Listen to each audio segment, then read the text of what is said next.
the city never sleeps. The magic in the air so deep. We chase the moments, make them last. The future mirrors all your...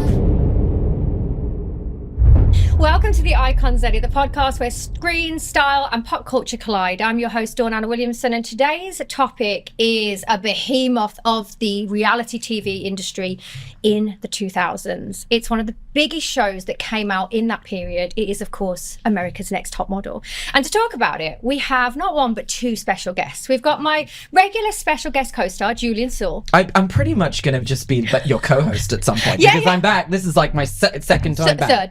Third time doing this. And we have a very special expert guest today for you. Here on my left, he is one of the original judges from America's Next Top Model. He's a fashion industry expert, stylist, photographer, just all-round fashion industry veteran. That's right. Mr. Nole Marin, everybody. Thank you. You should do it like how Tyra does the. I was going intro? to. Was it like fashion stylist and guru? I what did she actually say? was trying to do that. You know what? I forget what she said, actually. What was it now? Because I know everybody else's. I know Nigel's was noted fashion photographer. Yeah, and Twiggy's was like figure fashion icon and living legend. But what was yours? You know, I don't even know. Were you an editor? I was a fashion editor. I think she did refer to you as an editor. Okay. And I think it was, I think she says fashion industry expert, which is why I included it in mine. Because I wanted to do that as well. And now I was you're like, going to make me go back and see what she said. My God. Either way, right. You're a legend in America's Next Top Model and fashion and pop culture. Thank you. Having you on it, we are so thrilled, aren't we? I'm so thrilled to be here with you two fabulous people. Oh, thank you. I'm so excited for this interview. We love the show, don't we? You must understand. So, like, we were just talking about this before the podcast, before we started the podcast, which was the what were we talking about? The Netflix documentary Reality Check. Of course, which is what's really probably incited the whole America's Next Top Model thing back up again. Of course. I was telling both Dawn and Nole that I was in the first, I think, 3 minutes of that documentary. It was a short snippet of me impersonating something in the show, and I saw that. I said to everybody else, I said, you know what, if it was a documentary on American Idol or Project Runway or some other reality show, it wouldn't have affected me as much because I was obsessed with America's Next Top Model. I watched all of the seasons. Really? I knew I could. I don't know if I can do this now, but I used to be able to list all the winners. Wow. I used to be like, this winner of cycle 1 is this, the winner of cycle 2 is this, the winner of cycle 3. I was so big obsessed. fan. So the fact that like I get to be part of this, even if it's like 3 seconds, the cultural zeitgeist that is, it makes my little 13-year-old like so happy. Happy. And of course, you of course were in the documentary because you were one of the original judges. Let's talk about your journey. I want to talk about you before America's Next Top Model. I want to hear how your career started, and then we'll talk about how it came to be, because I know it was season 2 onwards. So tell me about you first. How did you get into the fashion industry? What happened? I was born and raised in this incredible city of New York, and I love it, and I've always loved it. My parents met here. I was conceived here. I was born here. So fashion has always been my vice. My mother worked in retail on Madison Avenue. My father was an artist. Andy Warhol would come to my house. Oh my father God. did some work for Andy Warhol. So we were always around very artistic people. So New York really, I just drenched myself in New York. And when I was younger, I always loved magazines. I used to love all the Vogues and Bazaars and all the different, subsidiaries of it. So I always had a fashion vice. I went to fashion high school, lasted only 1 year because it was a very hard school. Then went to private school. And I was out at nightclubs at, 16, 17. I was at the original Palladium, the original Limelight, all those incredible clubs that you hear about back in the 80s and 90s. You are like the authentic New Yorker. The authentic New Yorker. So I love that. As I grew up, I didn't really know what I was going to do or really what I wanted to be. So I started working in different modeling agencies. And then from there, I left the modeling agencies because I was not getting paid enough. Thank God I was living home with my mom still at that time. And then my mom moved out. Then I had to start paying the bills. Da, da, da, da. And my friend Grazia Revenditi, who was a top makeup artist in Italy, and she was doing the Dolce & Gabbana show, she was doing Moschino, she was doing Neil Barrett, D Squared, and a slew of other top shows in Milan. And she had a lot of celebrities, and one of her celebrities was Claudia Schiffer. Oh my God, I read this about you. Right. Star Claudia Schiffer. That's amazing. So my friend Grazia says, you should become a stylist. And I'm like, okay, you mean the ones who do... I didn't know the difference between the hair and the clothes. People always said, when I said stylist, they always thought it was just the hair. I knew it was the difference. So I go, okay, well, how do I do that? So she goes, you know what? We'll start building your portfolio. So we did one test with a photographer named Marcus Klinko, who actually went on to do Beyonce's first album cover and a slew of other, top celebrities. And about a month later, I get a phone call. Grazia's in Italy. She goes, you need to call Claudia Schiffer's office tomorrow and speak to her assistant at the time, Layla. I'm like, okay, for what? She goes, I don't know what the event is, but you need to dress her for this event.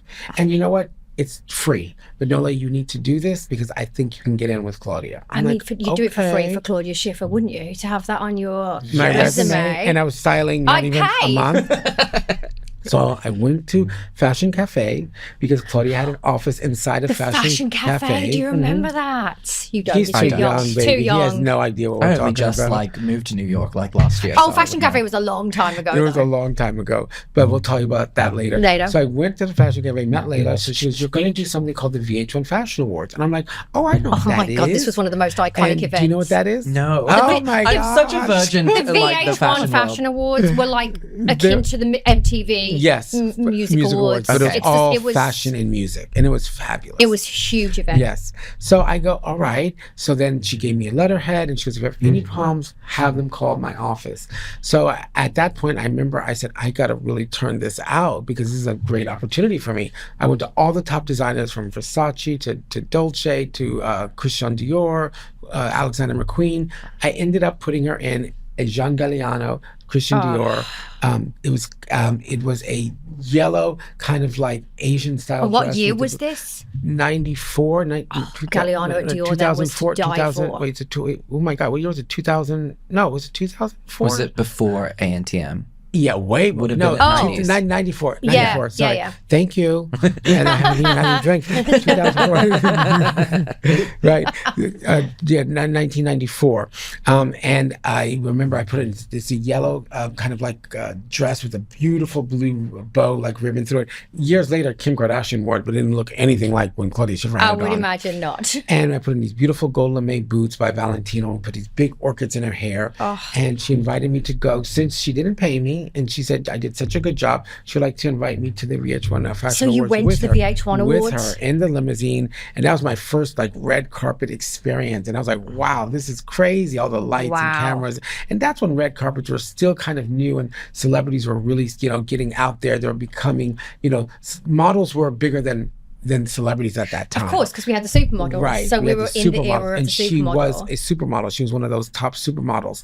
Anyway, she received so much press, and she was almost like voted best dressed, that she invited me 5 days later to her house, and she was living with David Copperfield at the top of this galleria. Oh my God, do you remember when she was with David Copperfield? Yes, I dressed him too for the Oscars. I dressed them both. And she's like, okay, you did such a great job. I would like for you to be my personal stylist for all my appearances. She would do L'Oreal, Fashion Cafe, Bulgari, wherever she had a contract that she had to do appearances, I did all that. And it was a freaking magic carpet ride of fashion. It was insane. What an entry into fashion. Oscars, Golden Globes, Cannes Film Festival, anything that was like high in glamour. You were and living the dream. I was living that point. Dream, and honestly, I had no clue what the heck I was doing the first few months, but I faked it until I made it, and it was fabulous, and I loved it.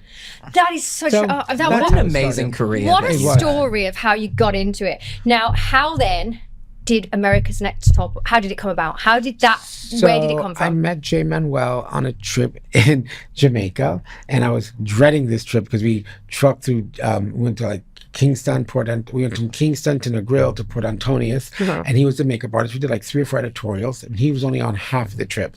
And when I first met him, I hated everyone on that trip and in that bus, but me and him became friends at the end. Fast forward, a week later, he called me for another job, and we flew down to Puerto Rico, and we became really good friends. a few years later, I'm traveling a lot. I'm working a lot. I'm an editor of a magazine. I'm between New York, LA, Miami, wherever, Italy still, because I was working with Roxy on all the shows backstage. And my mom says, you know, your friend is on this show. And that was season 1. Season 1, and it's so good. I go, what friend? She goes, you know, your friend. I go, oh, Jay. I go, what show is he doing? Oh, okay. I don't know. Okay, I'll check it out. Few months later, Jay calls me and says, hey, can we get together? I want to tell you what Tyra's doing. I'm like, okay, what's going on with Tyra? So we went to his house and he shows me this show. And I'm like, wow, this is what my mom's been telling me about. She loves this show. This is so cute. He goes, oh, can you be a stylist for one episode? The water shoot. I'm like, okay, water shoot. And this what are was we talking season about? 2. This was season Season two. Season Okay. 2. I'm like, water shoot? Like, what do you mean? We're going to put the girls in a big fish tank. A big fish tank?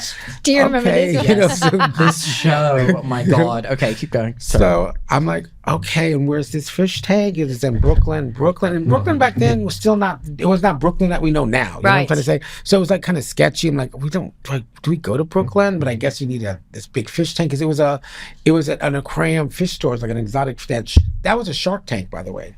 There was a shark in there before the girls were dropped in. So it'd have been better if the Well, girls I'm were glad in. that it wasn't the other way around. I think it's In that show, it's legitimate. They would have had the shark in the tank. Actually, that sounds normal. That's about Let's right. put all these models in a pool with sharks. And we'll Like, just tell them, years like, you later. may die, but just look pretty while you're doing it. Keep the face.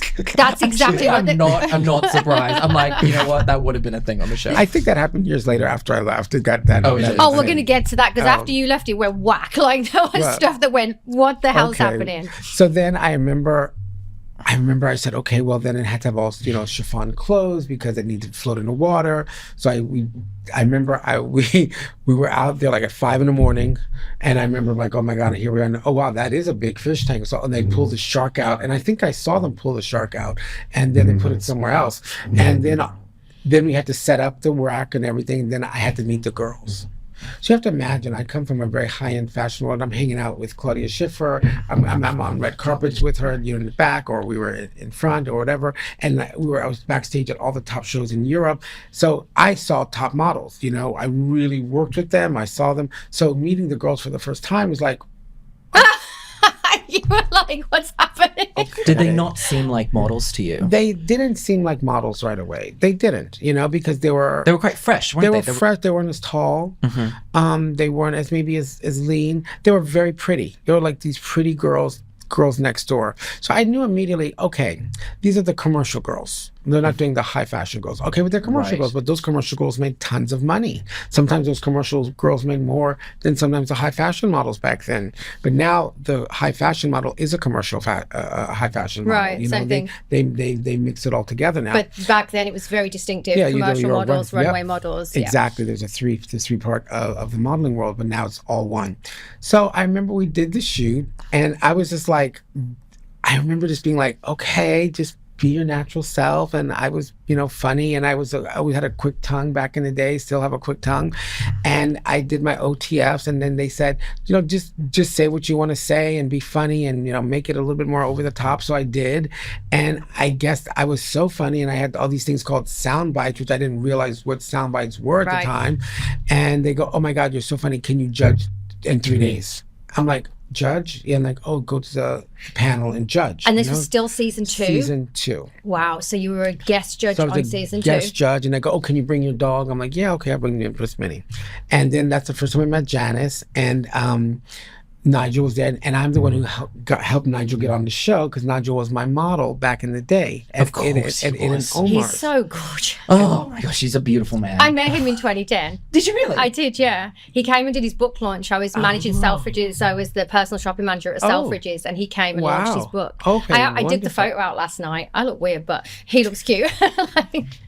So when I did that meeting with Jay did ask me, do you know a photographer that's English and heterosexual?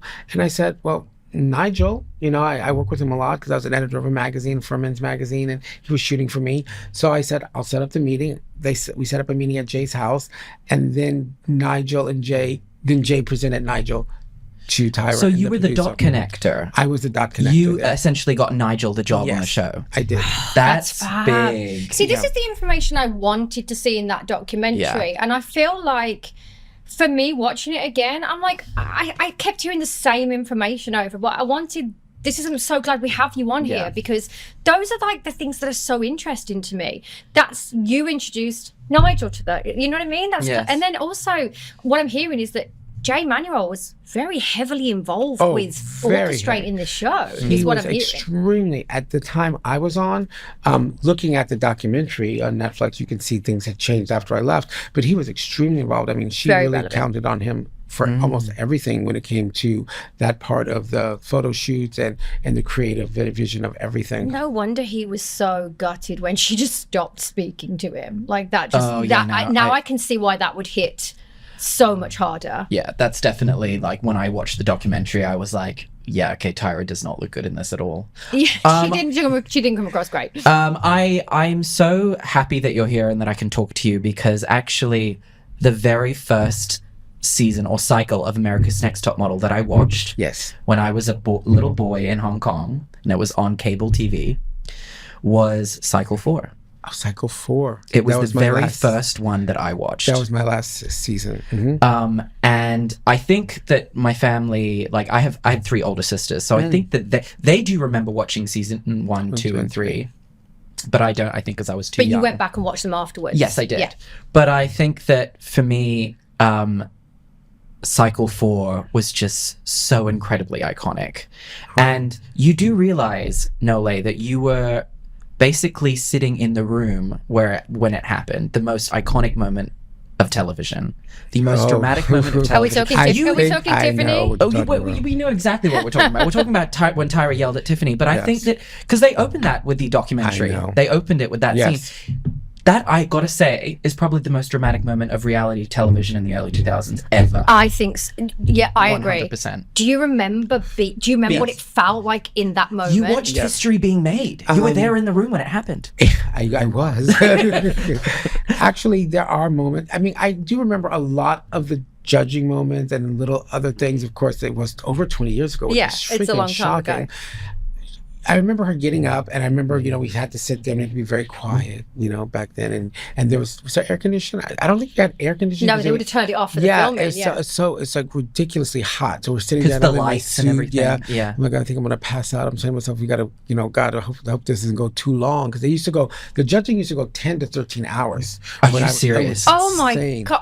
We definitely have to It's talk about this insane. because It this is was the horrible. back of the Yeah. behind the scenes, behind the curtain of reality TV. It's not as it looks. It's very Forever. protracted. But Yeah. years later, I went on, and it was like 5 hours, 4 hours. It was like ridiculously short. But anyway, I remember she got up and she was, handing out the cards, and there's the 2 girls at the end. And then I remember like, oh, thank God we can go home now. We're almost done because I'm about to pass out in this suit and everything. And all of a sudden, Tyra literally flipped her switch or flipped her wig, whatever you want to say. And literally it was jarring, shocking, and like, whoa. It was like a woof of the room, and everyone was just like, what the heck is going on? And she was really yelling at the top of her lungs. You could probably feel it through the camera when you're looking at the TV, but being in there, hearing her, like, I remember you just like immediately got so stiff and like, what is happening? I think there was a lot going on in Tyra's mind at that time. I really don't know what was going on in her mind. I always say Tiffany must have hit an inside nerve with raw her nerve, yeah. because she must have saw herself somehow indirectly through her that just triggered her, and she went off. And there were so many other things said that people were being very. I mean, it's just, we won't say. Tyra went deep on her. Well, that's And what she I went was very going to ask personal you. on her, Did and we just see a small snapshot of it, so it was Yeah. bigger? It was way bigger. I remember when I reenacted the scene for social media, Kenya got in contact with me and I love messaged Kenya. me. I'm seeing her And she tweets right said, she sent a voice message. So she was standing behind, Yes, watching she was, all of this yes, going she on. was, she was on in the the room. side, right? She was on the side. Yeah. She had been given her photo. Yeah. Right. And she sent me a voice memo, and she goes, well, what had happened was she obviously flipped her switch. She got really, really angry.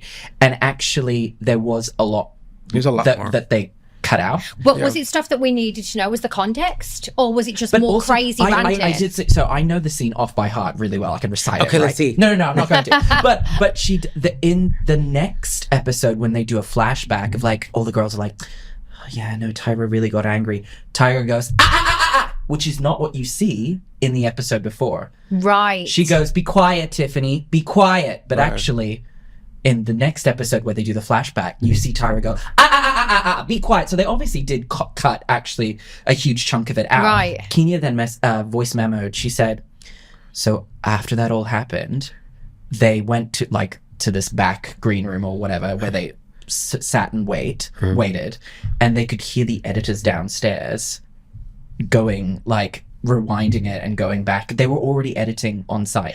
Well, I mean, Apparently. surely this. I didn't know that. If you were you were on set for it, did you guys realize at that moment this was reality TV gold that was that had happened or no, not? because you have to realize when we did reality, everyone told me not to do this show. Everyone said it's going to ruin your career. Really? Reality is going to, you're going to be taken as a joke. No one really thought reality was going to be what reality is. Now, Tyra did.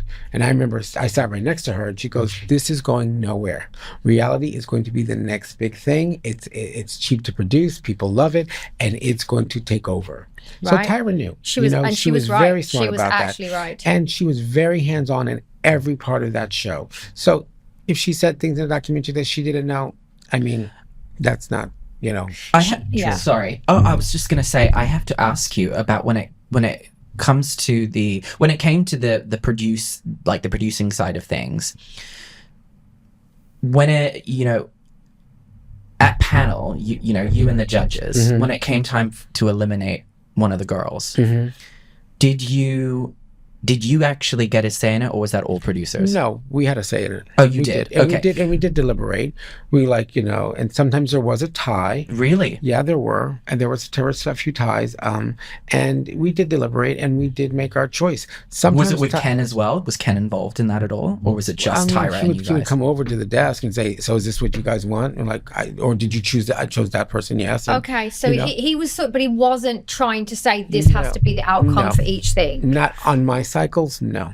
Amazing. I think possibly we can't speak to it, but later on, I don't because I know. know a lot Can't of the speak girls about have that. come out and said that their best photos were not used. I saw that. Now, see, I wasn't part of that production side of things because we were judges. Yeah, of course you were. You're just presenting with the information that you were presented that's with. It. So I don't know. I mean, looking at the documentary and then seeing other people doing the podcast, they said that they did not maybe present the best photo, which is sad to hear. Because I mean, I always think you want to put the best photo forward on anything. But we are creating a story. It was a reality show, Right, of course it was. and it was a magical time. It was so brand new. I mean, it was so brand new. Like I'm saying, we had no clue that whole Tiffany saga was going to be, golden history in, reality television, because we were just doing it every day. Yeah. And we were learning stuff and they were learning, and it was just so new that it was, the wild, wild west, I hate to say. Let me ask you, did you, as a judge on Cycle 4, think that Tiffany could win? I thought Tiffany definitely could have gone a lot further. Me personally, I didn't see her as the winner.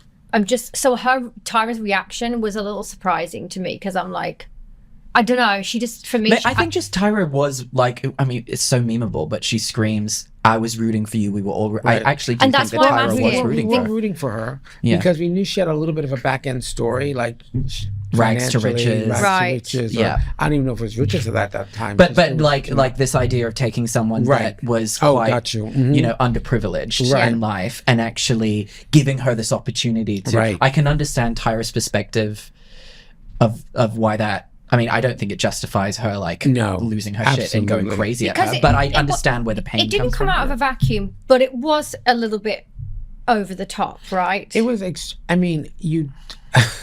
here you are, the girl, you could see she was deflated. She was like, she She'd just been gave up. eliminated. Yeah, of course. Yeah, but that day when she walked in, I think her energy at that judging was, she was already kind of rapidly gone. So she was already Was defeated. Yeah. So, and I think that was upsetting.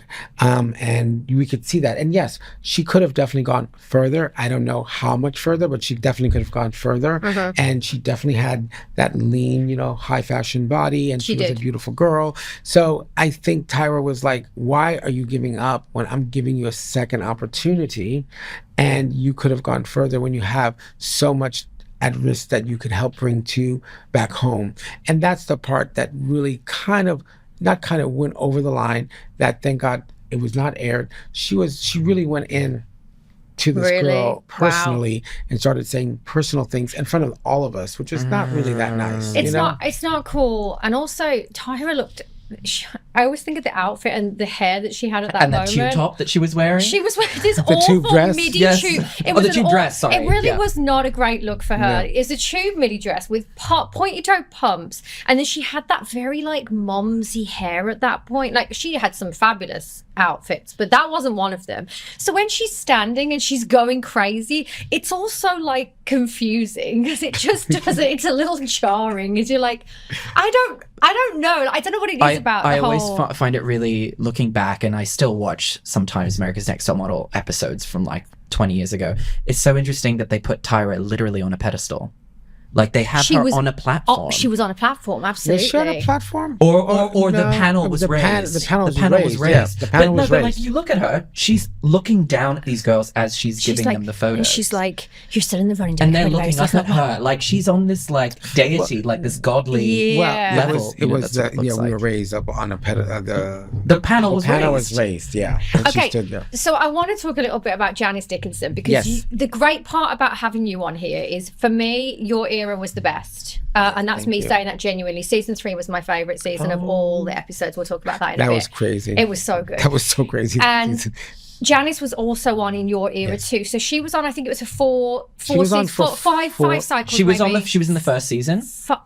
Second, third, and fourth. Not on the fifth. Yeah. So same as you. So it was. No, I was on season 2, 3, and 4. And so it was that era, which for me was the best era. The best judges. Well, those are like that was the preemie version. It was when we were really making the recipe of this thing called Top Model. So it was like, again, it was like non-filtered. They were just making this recipe. And it kind of after that, authentic. For me, I still watched it all the way through to about 18 or 19, but I waned in interest like rapidly. Like me and my mom watched it together. She's gonna love that you're on this show. I told her. She was like, yeah, I will. She was like, I'm so excited. We were obsessed with it in this era. Tell us about Janice, because I loved her, but she was brutal. Janice, you have to realize, coming from fashion, her era of models are my ultimate favorite. Janice, Jerry Hall, all those girls they're incredible. They really were the precursor to supermodels, to make what supermodels were. The Gias and all those girls. I mean, that's when fashion to me was really at the pinnacle of just changing the entire world of everything. So I actually loved her, and I remember they go with Janet. My duties were to attack Janet at all cost, and to not attack the girls, but go after them with like tell them what they did wrong or whatever. And so that's what they told Janice that she needed to do. That's what they had told me to do to Janet. They wanted us to have this like combative, this kind of like Paula Abdul / Simon Cowell, give and take. They said that like when I watched the documentary, that they needed a Simon Cowell evil judge, they needed someone so they placed her as that, and they wanted you to kind of stoke the fire. If Janet my job was to attack Janet, and to really kind of not attack the girls, but like really like tell them what's right or wrong, and give them those funny things that you know how to say, and do that. I'm like, funny things I say? I didn't know I said anything funny. You have that funny language. I go, what funny language you talking about? Oh, soundbite. That's what a soundbite is? Okay. So I realized, like I said, I was learning too when I was on this show. So my job was, if Janet said something, attack her, and that's what I did. I do remember one line. I think it was in cycle 4. It's like the horoscope photo shoot. I don't remember. And Janice was just like, she looks like Jay Leno. And you're like, and if Jay Leno looked like that, I'd be interested. It's just so sassy and camp and just like so entertaining. And she says about one contestant, she should work for a car toppling company. Like, because she It's was so saying she was so funny. big I know. that she should Oh my topple God. cars. I mean, she was really savage. I do have to ask a question about Cycle Yes. 4. There was this an episode, and I wanted to ask if you had anything to say, if you remembered that episode well. Rebecca fainting.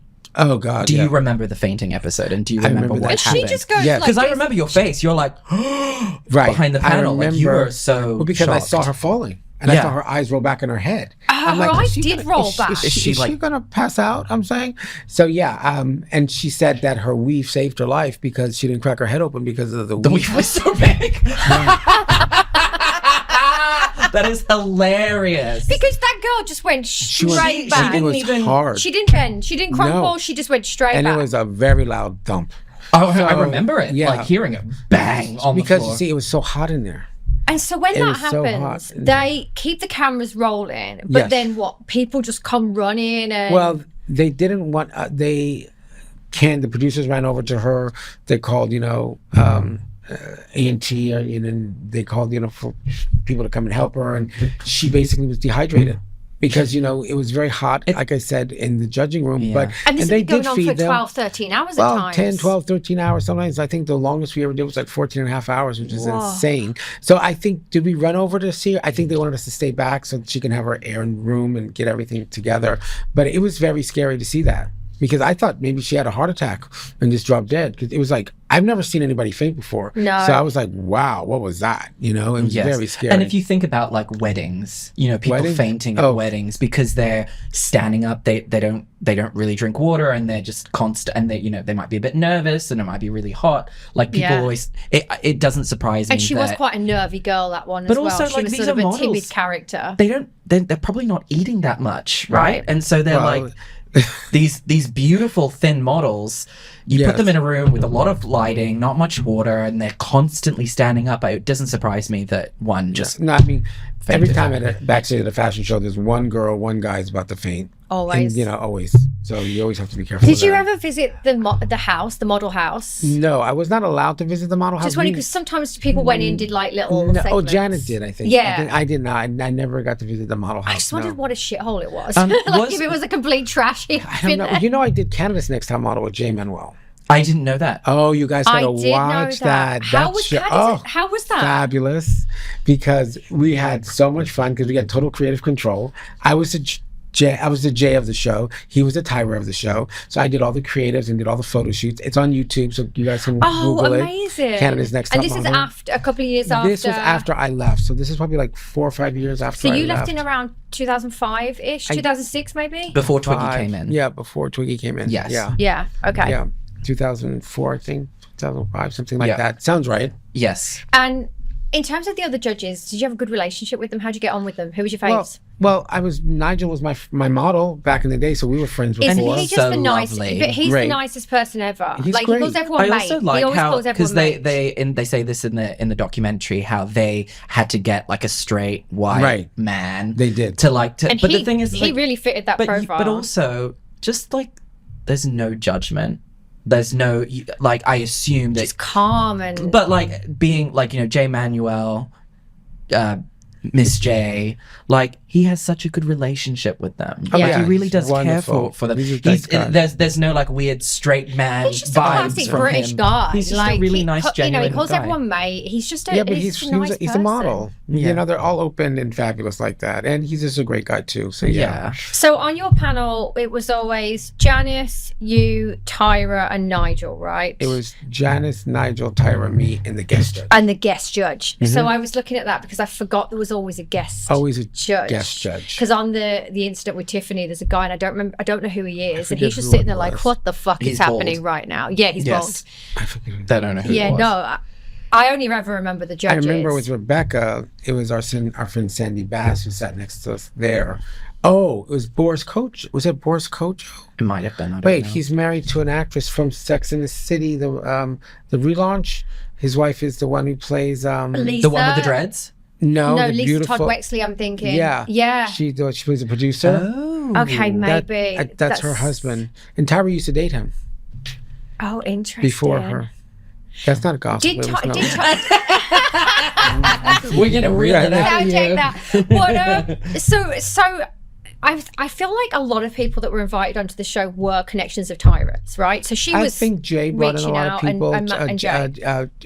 Jay was reaching out in the very beginning, then Tyra was reaching out. So yeah, people were all reaching out. And we're trying to get it all industry people. You know? Of We really were course. trying to get industry people involved in it. And a lot of times the industry people were like, what's going on? Because they didn't sometimes think the girls were models. Like, look, think of them as commercial print models. Because I always had to deal with the guest judge. Because I was right there. You were they right next to them. So they were like, well, what do we do? I'm like, just listen to the producer. They'll tell you they have to be quiet now.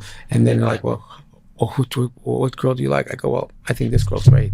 And they go, well, why? I go, because I think, a picture, like, think of it as a commercial job. Don't think of it as a high fashion job, maybe right away. So then they kind of understood. So I didn't the guest mentor judge the doesn't guest judge, necessarily but they know. don't understand. So I'm No, like, they're there for yeah. kind of vanity in a Yes. way. It's a vanity project for them. I think so, yeah. But they had fun. So to your point about the girls not looking like models, I heard something about season 3, which I'm going to run by you, and you can confirm or deny it. They look like commercial models. So when they were taken to Japan. So this was the first This is time crazy. that Yes. the show was this became the biggest part of the show. Where were they going? Right. Tyra Trip. telling the trip. Right. The trip. So yeah. season they went to Japan, and they go to Japan, and apparently when it's they entered Japan, Horrible. they stopped them at customs Yes. because they believed that they're all hookers. Yes, that's So- true. That's so true. I know I told you I had some conspiracy theories. That's so true. It's true. Yes. So they stop all the girls because they believe Because- that they're a bunch of high class escorts being Correct. brought into the country for Japanese businessmen. That's true. It's true. Yes. I love this story. Because you have to realize that in Asia, it's a very strict look at that time that the girls were bringing in for models. It was very size-wise, ethnicity-wise. It was a very strict look that worked there. And all these incredible rainbow kids were coming in like, I'm a model. Like, you're not a model. Right. Like, you don't look like the models that we see right now in Asia. Like I said, there were beautiful rainbow tribal kids coming in saying that they were models. So they immediately were like, they're not models. So they And detained They them? detained them for many hours. And actually, yes, because when we landed and I was on a plane with Nigel and we got into the van, they said, okay, you're not going to go to set tomorrow. It's going to be a few days postponed. We don't know when. We go, well, why? They go, well, the girls have been postponed. They were detained at customs. Well, why? Well, we didn't know. But by the time we got from the airport to our hotel, we realized they thought they were, girls of the evening, you could say. Girls of the night. Yeah. And so apparently So funny. they couldn't go anywhere. So they sent them to Guam because Guam was an American Oh, Naval base. province or yeah. something. So the girls were moved to Guam and had to wait there until it was approved that they were indeed models. And so if you go back and watch season 3, it's all really rushed when they're actually there because it took days to figure this out. And there's also back end stuff about production that the production company that they originally hired to do the scouting and everything was fraudulent. And they took half of the budget. Oh my goodness. So if you notice, when they did the commercial, the girls are wearing these blue and white robes. Those are the free robes in a hotel because they had no money for wardrobe or anything, and they had no production. So they shot it literally right in back of the hotel. With your seasons, so seasons cycle 3 and cycle 4, where Yes. you're a judge, there was some speculation online about where the locations for judging were. Oh yeah, they didn't want anyone to know that either. It was everything was so top secret. They It was said so that funny. they said there was somebody in the comments or and in one of the social media posts that said that the judging actually took place in the loft in the house. Okay, you mean cycle 3? Well, cycle 3 or cycle 4, like what? No, cycle 3. Cycle 3. It was downstairs was a rental space, and the girls were upstairs Living. upstairs. Yeah, and it's the same building. Oh my gosh. Years later, he moved in. The guy, oh my God, he was played in Brokeback Mountain. The guy who died of a drug overdose. Heath Ledger? Heath Ledger. Yeah, it was in that building. Heath Ledger moved in there after. Yeah. But that was was season 3. That was season cycle 3. And then the girls in the season 4, we were in downtown Los Angeles. LA, yeah. And it was very sketchy, this neighborhood. And we had our studio built, the judging studio built next door. And I think the girls were next door upstairs. So it was all in the same location. Was that because of happens- budget? Probably due to budget. Low and budget. Just, and easier to get the girls up and down so then they could hold in their room and they can just come down and stuff like that. That is so interesting because they always, I mean, like, whenever you see America's Next Top Model, they always like zoom in on a skyscraper in the middle of LA, and it's just like that's where the judging is. But like, in reality, it's in a basement somewhere out of town. Yeah, like, well, this is what it is. that's so true because season 1 was all filmed in one hotel suite. Apparently, like that was because it was very no low budget, and they never moved out of this space. Everything was done in this tiny little space. Well, we shot season 2 in the Waldorf Astoria. And I think the girls in the Waldorf Astoria in season 2. I don't even know where they stayed in season 2. That's where they were. Oh wow! Because the budget went significantly up for that's season not 2. No, season 2. No, season 2 was in Soho, and then season 3 was Waldorf Astoria, and then season 4 we were in LA. In LA, right. And then it was in LA for like seasons after that, I think. I'm not sure because I never really watched the show after that. That was one of my questions. Did you watch after your season? No, that's why I'm not going to be good in answering because I really didn't know much about that. Sorry, guys. Because I mean, I've only watched each one through once. Like I never went back and rewatched. Oh, I did. I want to talk about cycle 4 and Kaylin's sad news that she had a friend pass away. Yeah. And then immediately afterwards, was it that actual episode? I think it was that episode, or like a few weeks or a few days, something like they that. They did a shoot in a grave. Yeah. In a cemetery. But so I hated that. Like it was so like watching that for me was just. Was that deliberate?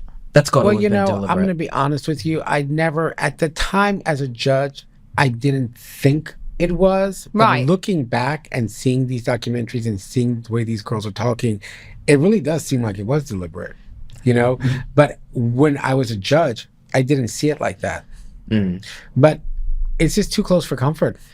It's also, I know Tyra described it as that they started to be influenced by fear factor. So it was almost like, why don't we actually do really nasty shit to these girls to see what kind of response we'll get? It's TV. And because let's not forget the worst thing ever for me, because I'm such the tarantula. The tarantula. The spiders. I'm deathly afraid of them. I think she hates them. I'm like phobic. I think Eva is phobic of them, and she did an amazing job. I mean, she ended up winning, and Eva the Diva for me was like the ultimate she was beautiful, winner. Though. And she was small. She still is. She was small. She was gorgeous. 5'6", 5'7". She was a petite girl. Yeah, very pixie-like. But you can never forget that she has this on. And it's an iconic photo. It is. It is a gorgeous photo. I would have stroked out. I would have been gone, like done. Exactly.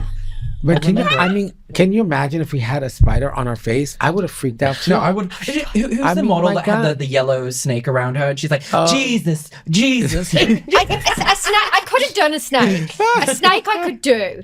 But that, hell no. I'd have been out that door and down the street and gone. You'd never see me, little hole, dawn-shaped hole, gone out of the door. No way. That's too funny. No. But I mean, they did go fear factor. I think that, again, the show started out to try to be really high fashion, but then they quickly realized this is a show. The show went from season 1 to 2. You saw the budget. Then by 3 and 4, the budget, exponentially went up and out, went very high.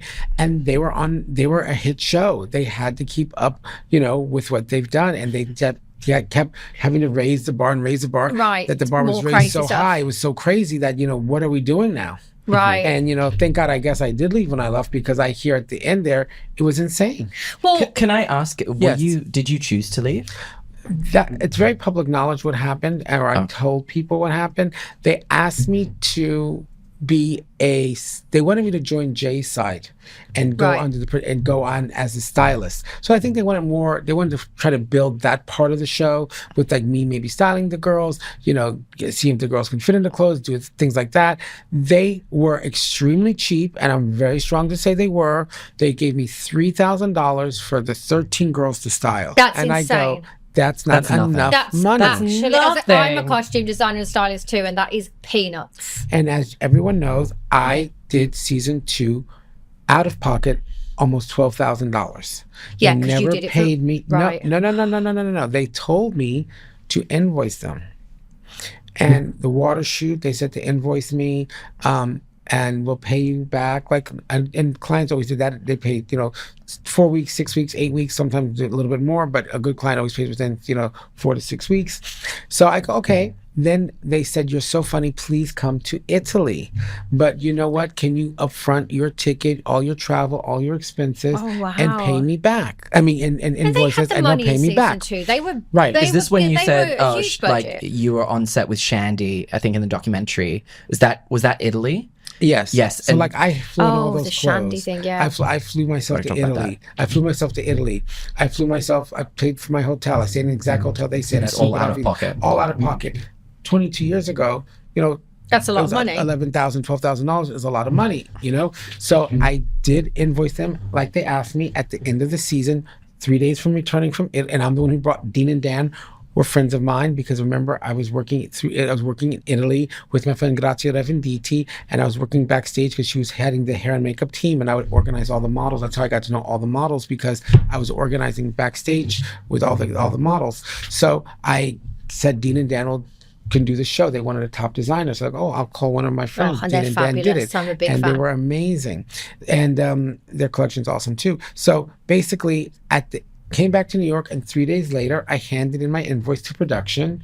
And then a month later, they tell me, oh, well, accounting is closed, so we can't pay you back your $11,000.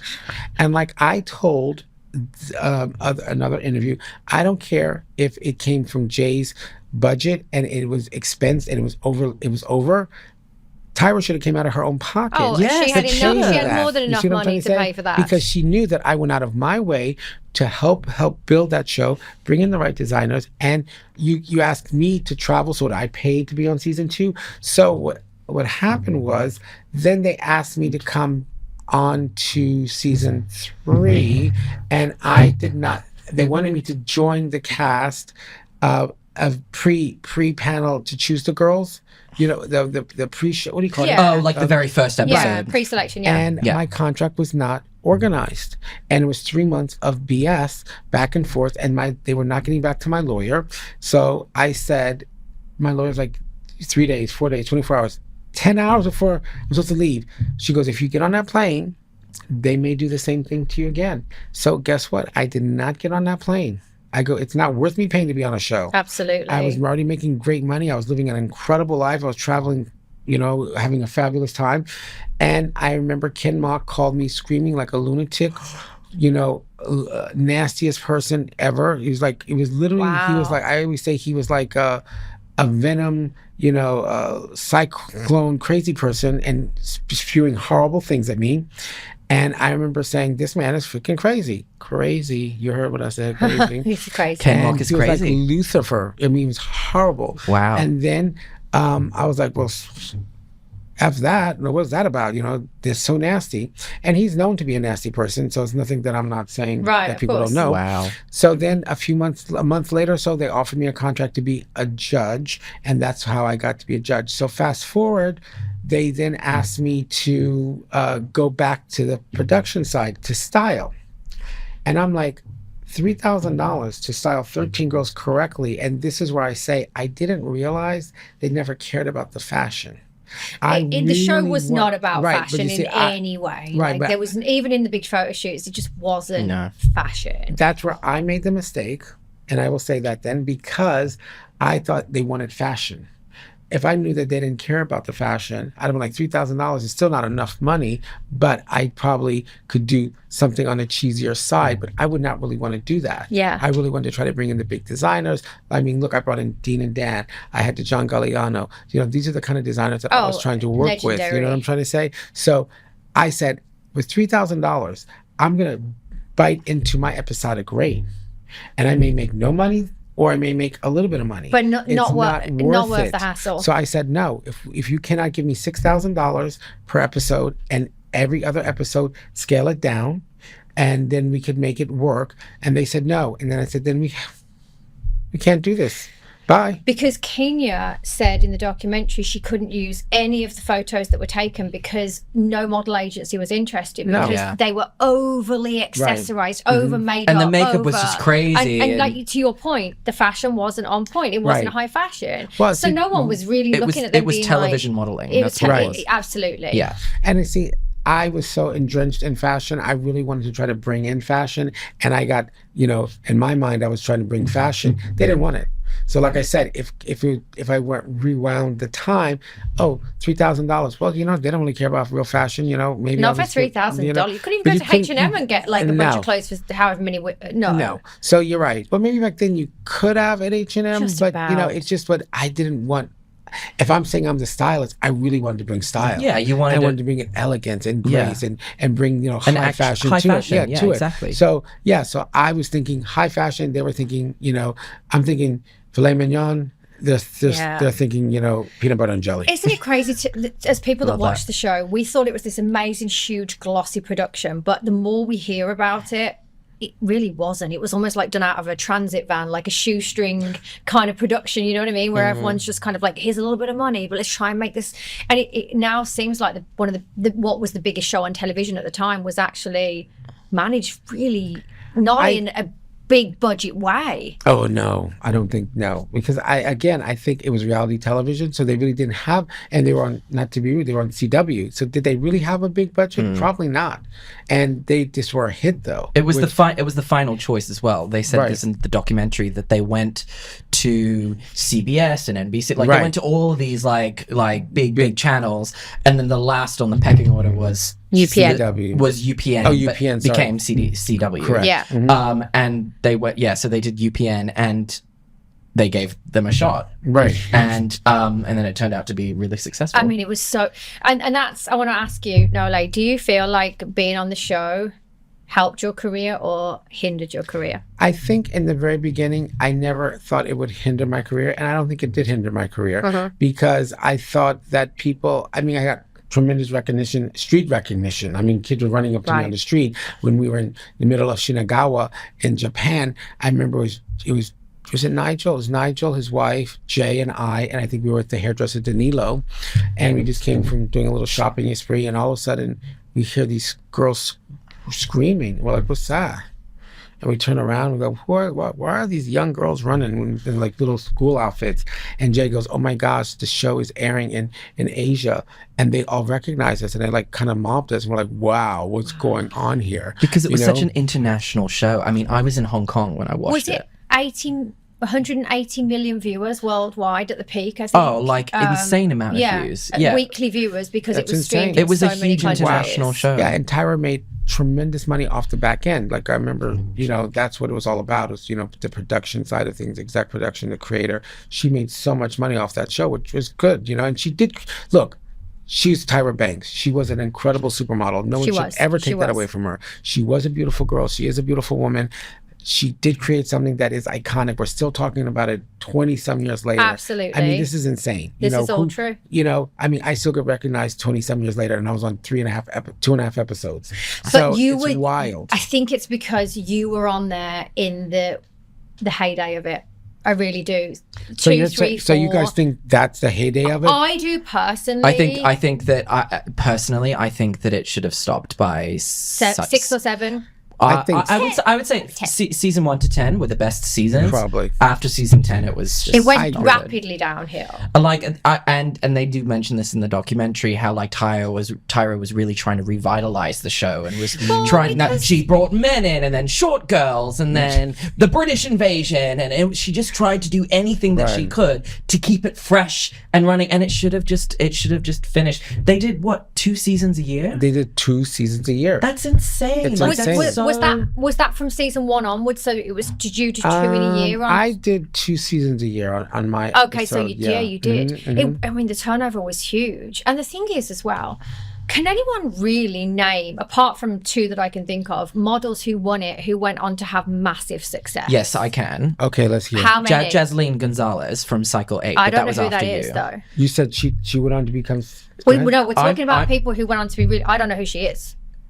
Oh, to be like a household name. No, nobody. No, Winnie Harlow. But she didn't even win, did she? She didn't win. But She she didn't went win. on to be huge. Because she she has this beautiful vitiligo skin, Yes. which gave her this incredible huge skin. edge and was really ahead of her time. But who Totally. else? Whitney, I think, went on to have a very successful career as a plus size model. I think she did really. But But then, Eva's doing well.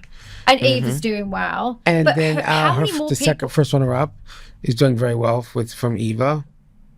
Yaya, that's right. She's a Right. an amazing actor. Her acting career is amazing. I think she's that doing well. it was.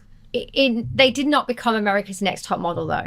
No. They did not. Like But that. also top models, if you're not a top model by the time you were 18 years old, you were on, Anna Wintour's chart and you weren't already in Vogue, you weren't going to be a top model. Right. That's So, right. Like Kate Moss at 14, 15. It's a whole You've got to be that's really why, young. Yeah. That's why when people would ask me, do you think you have America's Next Top Model and the girl's going to be in Vogue? I says, I don't think so. I think our girls can definitely sell, everything else from beauty products to other things. I think that we have more of a commercial beauty girl here, and I think they can do quite well in that. And they can be actresses. I go, top models are very young. Yeah. And I would always tell people, let me ask you a question. Who is your favorite girl from what cycle? Oh my god! this is So I think I still love Eva as my. Wow. She just stuck in my head as always being the Cycle one. 3. Cycle 3. She just. I'm not sure that I necessarily liked her personality when I watched it, but I really respected her because that girl was just a bad bitch, Okay. I would say Jasleen from Cycle 8. So I mentioned her before. I just think she's just absolutely gorgeous. And in Cycle 7, she was actually in Cycle 7 in the first episode, but she Right. wasn't selected. Correct. And then in Cycle 8, she won. I quite So like she's Danielle like second as well. time around. I love Danielle. I like Danielle. I Danielle's would say gorgeous. my Gorgeous. favorite I never worked- one of I my never favorite worked. contestants, but not my favorite model. But one of my favorite contestants was Jade from Cycle 6. Oh, Oh, my god, we Jade. have to talk. I'm Do you know sorry, the she's Jade just one? so iconic, I and know she who didn't come Jade back. is, but I never got to work with her. She never came back for the documentary. And I'm So like, she was the villain of Yeah, that she season was 6. such a She was the villain. villain. But can we talk about her CoverGirl commercial, which was the most? They took the piss out of her so hard. So she's in like a gown and she's by a pool in I want to Okay. say LA or something, and she's trying. They say Wonderful, They fabulous. say Jade, you need to improvise. So walk along. And so she's clearly not an actress. So she's like stumbling around and she's like, "Hi, hi." Like, no, she goes, you guys look fabulous. Hello. And Jay Manuel is going, he's cracking up like that. because she was like, wonderful, fabulous. Like she was acting like a So drag queen. funny. She could not improvise in the sort of small way that needed to happen, and I think it's legendary because people are just like, she was so bad. Oh my so God. bad But she's at CoverGirl. actually like, this is where I'm like, why am I laughing? Because it's actually quite mean. But like, she was such a bully on that show. She was such But a bully. She was so funny. I'm sorry, it doesn't justify anything that she did, but she was so funny. She was so, and that's why I think the producers kept her around for so long. Is that people wanted to get rid of her, but then she did actually. She took some really really nice photos. She had a She's a great cute girl. face, but She had a she was good such a bitch. She was so She horrible. worked really well for what they needed in that season. What about Shandy? Should we talk about Shandy? Talk about Shandy. Because that did dominate the documentary, didn't it? The reality check documentary. That was a heavy part of the story. So you know how like I told you before I'd never seen season 2 when I was a kid because I only remember season 4. Right. I remember a couple seasons later they did like a little flashback to like the best moments of America's Next Top Model, and so I got to see all of this stuff, and I remember sitting there with my sister going, oh my god, what's this? And she goes, I remember this. You were too young, but I remember this. Ooh. What happened was all of these guys came over. Right. They invited these guys. One of them got really drunk and then cheated because she had a boyfriend back home.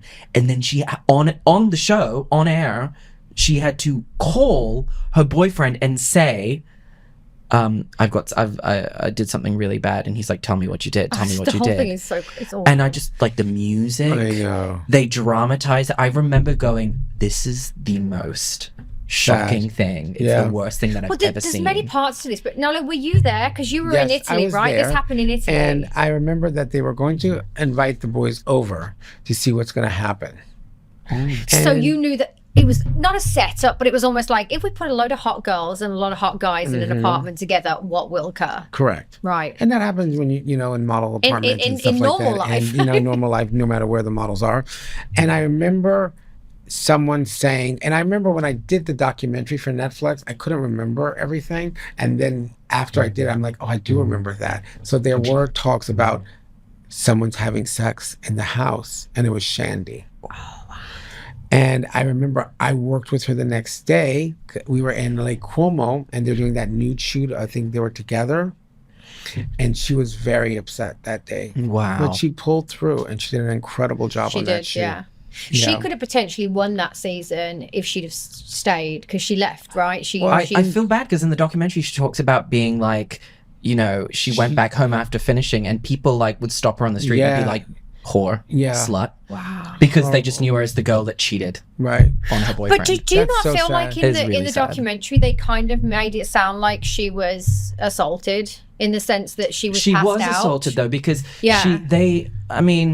I was unclear on she that. was drunk. She was way too drunk. She was essentially blackout drunk. She didn't realize that she was like, she barely remembers. She said in the documentary she barely remembers being with this guy and just being like in the shower So with him. let and me in understand bed. this. He was wrong in with the that? bed. Would there have been a physical cameraman filming that, or would it have been like Now, static now, cameras? remember, I never saw that end of it. I was only a judge, so I never I was got so to see interested that. with it. If there I'm was a human assuming- being in that They room, did say this in the documentary. filming. They said that if you go into the bathroom Yeah. by yourself, we're not going to film you. Right. But if somebody comes into the bathroom Correct. with you, That's what I heard we too. will film But that's you. why I'm interested if there was a human sitting in that bedroom filming, because it was pretty close up when he's on top of her. I think there was a camera rolling at all times, and I think there was probably A one camera person, operating. because like in with there, Big too. Brother, for example, reality show, that's not a real human being. That's static cameras Right. that are placed. Yeah. Correct. So they let it roll and then they take the footage. Right. But I think the issue, and I think this is what Shandy was trying to say, was there was a human being Right. I think watching there was a me human being. potentially be coerced into something Right. maybe that I didn't agree to, didn't know I was agreeing to because I was out of it, and they carried on and didn't stop it. I mean, that's awful. I think that was absolutely awful. But I think that for me, the shocking part when I very first watched that scene was not the having sex, although that was shocking. It was actually seeing her call. Yeah, that was Where she had horrible. to call the her boyfriend and say, and you hear what he has to It's like, say. what did you And do? Was What that did you even do? consent? You can't help but think, was that even consensual? Did Right. the guy, did the boyfriend know? That was my first thought. Did they ask him, is it okay if we record and I'm publish sure they your... have. I'm sure they have to. They right? have to. Yeah, they have to say that you're being recorded. So please, no. They have to say that. That we, So, they have to. And he because- cried. I He was know. crying on the phone. He was like, "You stupid bitch! How could you? How could you?" It is so hard to It's watch so that now. That heartbreaking. is sad. It's so and a part of me is just like, at the time when I was a kid watching that, I was like, oh, this is the most juiciest thing ever. And I'm like, as a grown adult now, I'm a little bit like, that's so manipulative. That's so emotionally manipulative. But it's what the show was, because the show really it was about modeling, but it wasn't really about modeling. So like now looking back, and like again, I was a judge on the show. You don't see things like that, but now when you look back on things, you do see like, oh, that was not really right. Like that's crazy. Like what? And like what you said, was there a person in the room there? Why didn't someone stop this? And when you see the girl, it's like you can tell she's not in her right mind. She's almost unconscious. Why are they letting it go that far? So are we trying to say that the show always had this agenda? Right. Were we just see what I trying mean? to put them in positions where we would get the Right. best bang The for best- our buck? The best TV. The best TV. And we weren't reality stars. We were never TV producers. We were in a whole different field. So we never, as a judge, we never understood how production went, how story Why would went. you? That how wasn't stuff, your right. thing. So that's what I'm trying to say. So we really didn't know what was going on. Like I said, we were fresh to this whole thing. Like, oh, just pick the prettiest picture, attack Janice, say crazy things to the girls, So we did what we did. Like I said, we were like seal puppies, we're like animal crackers. I was thinking we're like circus animals, and they praised us when we did crazy things and stuff like that. Oh, that was great. Keep doing it. Okay, you like that? All right, I'll keep doing it. That's what you want I to can hear. imagine it as So, well. It's because don't very forget, interesting. reality TV wasn't there wasn't a thing back then. So Yeah, this we was were the very- start of it it. was I the mean, Big start of Brother it. had been on since about 2000, I think. So Big Big Brother had Brother, definitely established and in then American the UK. Idol And American Idol, Idol and was then what? the first was Real World. And the Real World. So Yeah. it was definitely a thing, but I think America's Next Top Model took it to the next It took level it to of the reality next- TV. Yes, it did.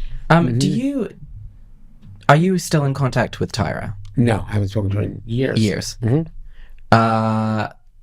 Did you have any? You mentioned that you like what Ken's personality was like.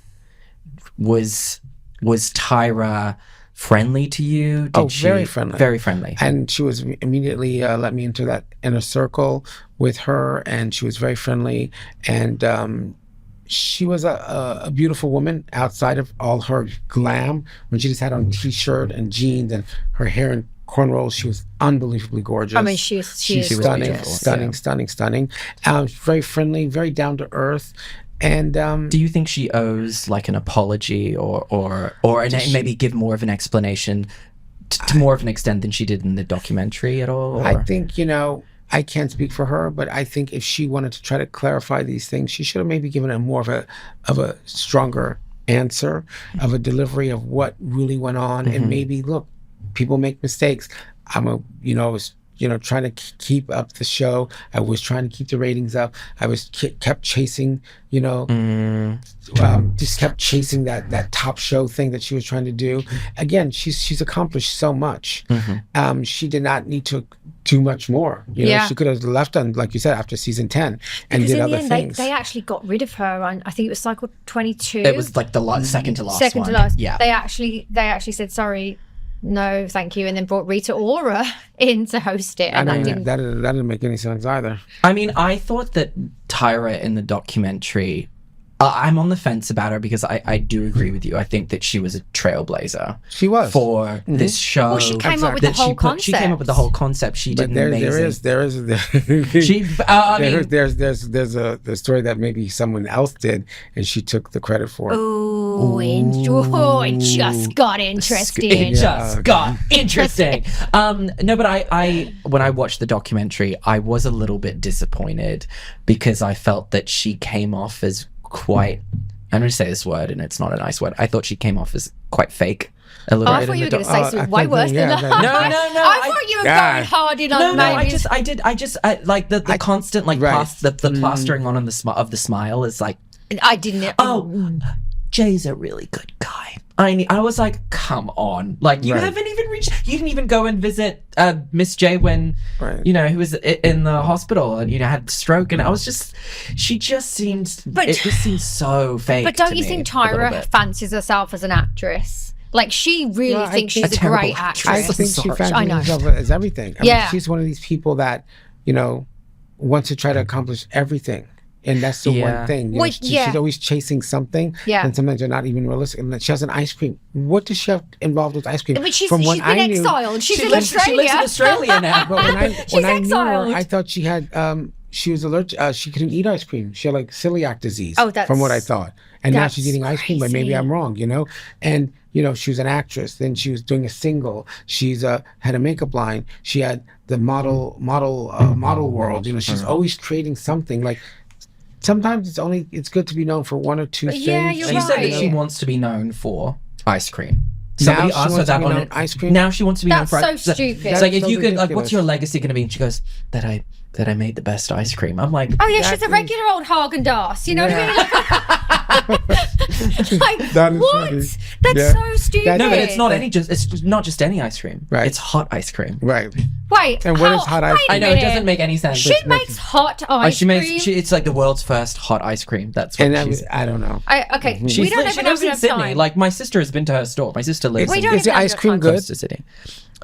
I don't know. She didn't. My I sister doubt- never I bought doubt the it's ice cream. the She just went to the Best store. ice cream in the world. I think that's so out of her realm of who she is I and know. her character. It's definitely Maybe she's rebranding It reeks herself. of desperation, though. Honestly, it reeks It of makes like her look desperate. some. and Yeah, she does it's not almost need to like do this that. didn't work. And Right. And she came off horribly in that documentary. Well, she should have been Horribly. more honest.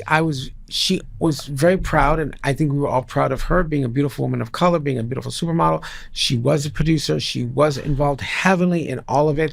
And then for her to say, well, that really wasn't my end of it. I didn't Yeah, but have she was anything the to do with production. EP. Come on. Oh, she Girl, was so you were all involved. involved in it. And you Yes. always knew what was going on. And you knew. And maybe her PR people, maybe the people said, take a fifth, plead a fifth on everything, don't say anything, who knows. But I think she could have been a little bit more honest That's with what I herself. think. And the whole Jay Manuel thing is, I think she should have called him before the show came out, before she 100%. went on to the I mean, documentary. so are we to assume she hasn't spoken to them in what, more than 10 That I don't years know. plus? I mean, I I'm gonna speak to assume. Jay on occasions. I speak to Nigel on occasions. I just reconnected with Jay Alexander Oh, at an amazing. event. How is he doing? he's Because I love amazing, Miss you J. know. Miss J or Jay Miss Alexander? J. Jay Oh, sorry, Alex- Miss J Alexander. Jay Sorry, Alexander, yeah, I yeah, saw him at an event for He's- Nigel. he's walking and, now. He can walk. He does have the chair. And he looks great. Oh, that's Oh, good. His God. personality is still there. He looks amazing. I saw him do a red carpet event with Jay Manuel. Jay Manuel, I speak to a little bit more often on Instagram and on the phone. Oh, fabulous. But Nigel, I'm glad that you keep in touch with them. And Yeah. they were that's what came off from the documentary. They were the good guys. You were the good guys. And then you've I got was this known kind as a of like, bad guy. I was supposed to be the bad guy. yeah, of the but show. I don't think you ever I don't came think off you like a came bad. I across think as you the bad came off guy. as like an antagonist at times, which was great because we needed that. But not. I think we see you as this, and then we see Tyra and Ken Mock. I think those two ended up getting put yeah, into those were the a- bad guys. They were the bad guys because they were the ones, the puppet masters. But I do have to ask you because Cycle 4, which Yes. you were on, they had this famous race swap episode that Right. became notorious, you know, oh for my like, God, it's Yeah. been all slammed. these years later, we're like, oh, there's something quite problematic about that. Well, I think Did you think of anything of it at the time? You see, the world was at a different level and temperature. Everything that we did, I don't think anything was done purposely to humiliate or to really, at least from my view of it, I don't think they were trying to do that. You know, people did things so differently. We spoke differently. We interacted differently with people. So at that time, it really wasn't as bad as how it is now looking at it, to be honest with you. Right. I Like think now because- seeing it, like, you're like, oh, that is kind of weird. But it you did. know? I Because agree. It that's didn't not- feel weird at the Right. time. No, I when I watched it for the very first time as an 8-year, I mean, yes, Did you I think was it was, 8. did it seem odd? No, I was No, 8 years old. I didn't think it was like, all oh, that's right. interesting. But I didn't specifically think of it as being, oh, that's terrible. You know, like I Right. just didn't. I think that it was. It was almost like You Halloween. have to think of it like intentionally, right? Mm-hmm. Were the producers or creators of America's Next Top Model intentionally trying to be racist by putting them in blackface? I don't think that I they don't were. think they could. I think there was a lack of- there was we a had lack a lot of of black thought. people on the show. And they were all Yeah. fine with it, You know, as I mean, well. Jay Alexander. My mom's black. Yeah. Jay's But mixed, even the Jay contestants, like Manuel is mixed Yeah. race. Kenya Yeah. and Tiffany and you know, they were these were all black contestants, black Right. models I don't that think actually didn't. no one was really standing up and saying, absolutely not, this is not Right. appropriate. I saw an interview with I think it was like a CBS interview or like an ABC interview with some of the models, and Tiffany was like, she was interviewed herself and she was like, I didn't see anything wrong with it at the time. At the yeah, time. and I Yeah. think that's the Yeah. thing. That's It's the like thing. there's all my favorite TV shows, Friends, Sex and the City, are all Everything. getting so much flack now. Right. And I just, I'm Because it sorry. was a product of its time. we can Right. definitely say they didn't necessarily age well, that's for sure. But we also we're going to finish soon because like we're going to wrap up. But Sorry. what do we think about? In terms of where we are now, I think it's a really good segue into that. There wouldn't be an America's Next Top Model now, and I there don't certainly think wouldn't there be a could be. reality TV show No, like that now either. I don't think it could be because we are so diversely open in the world of fashion. Anything goes. Height, race, age. It's all open. It's a beautiful jambalaya of everything right now. Right. So how does it work in this time in the world? I don't think it could, unfortunately. It was a time period, an incredible capsule. You know, it got a lot of attention. People loved it. It Now was they the hate hugest it. TV show of the And time. we were voted the #1 reality show of the 2000s. Absolutely, and I know? wouldn't even argue with that. I think that's so it true. was. I remember. I think I forget who voted it. 100%, It was. So it was something new. It was exciting. It was crazy, and you know, I had a great time on the show. I'm grateful for it. It brought me to meet you guys. I'm here now. I know, and things happen. This is what's so amazing it's about the way crazy. everything works. So it definitely was a positive thing for you. I'm going to take it as a positive, even though I think paid. you should. I had to pay I that think you should. $11,000. You know, I'm not. I'm over it. You know, but I had a great time on the show. It's good to look back. I'm friends with some of the girls now. You know, I'm seeing Kenya in a few weeks in Miami. So it's just like it was an incredible time, and it's brought me to a new level of life. Yeah. And looking at the new reality stars, I'm like, I just see how they manipulate, how these new reality stars really take it to the next level. Well, yeah, because now if you're a reality star or you know, you're on a show and then you become an influencer from a show, you're earning millions of dollars. The girls from America's Next Top Model earned nothing. No. Like they went on to do pretty much nothing. They didn't have that. There wasn't Instagram. There wasn't the social platform for them to go on to at that point. So it's almost like, it's such a shame because now if that show was out, those girls, it wouldn't matter that they didn't become top models. They would be huge influencers. They would earn so much money. And that's what I said. I think Tyra opened up the door for influencers too. And I do think that. I think because of that show, people have learned that you can become an influencer. And she did pave the way for a lot of things. You know, she may have done things a little wrong, and not a little. She did things that were wrong, and she should just, you know, say, look, I did something wrong. Yeah, and just admit it. And she became a megalomaniac, though. Ego took over at that point. But like, so honestly, I feel like it would satisfy a lot of people if she were to just be really honest and go, I was wrong. Right. What I did was bad, and I feel really bad about it. It just, every time she addresses it, it just does not seem genuine. No, to and me. don't forget now she can just give you hot ice cream. Yeah. And you feel better. That's the best apology there is. Nola, who was your favourite contestant? Oh my gosh. I mean, I loved Anne. I loved Kenya. Those girls are like my favorite girls. Was it true about Anne with the waist and how, so this was another, not Anne from Cycle theory. 15 later. No, so she had a waist that was this big, and Miss J puts his fingers around it, and Tyra says, "There's something I really like about this girl." And they were saying that that she was. A lot of people say she was clearly bulimic, and she whatever, and that it was like promoted that this is what you need to have, like a waist that you can put your hands around, and she was tiny. I know that was a huge, we won't go into that now because we haven't got enough time, but that was a huge story at the time that Anne, she was a fabulous model. She looked incredible. She was a clothes horse. Everything hung so beautifully. There was also a contestant in Cycle 4, Michelle. She had like a skin condition. I love Michelle. Michelle was fabulous. Was gorgeous. She's one of my favorites too. She had this skin condition, and they made this. They really milked it. They had like some skin eating disease. Yeah, and it was like the flesh-eating bacteria. But they made it like it was like a horror movie. Like they had a spooky music. And it was impetigo. And people have been dying from it. I don't want my face to be I don't want to drink this from this. Michelle drank from this cup, and it was just so funny. They really like just made it. As a total germaphobe, I would have done the same thing. I'd have been out of that house straight. It was impetigo. That's really contagious. I would have been like, hell no.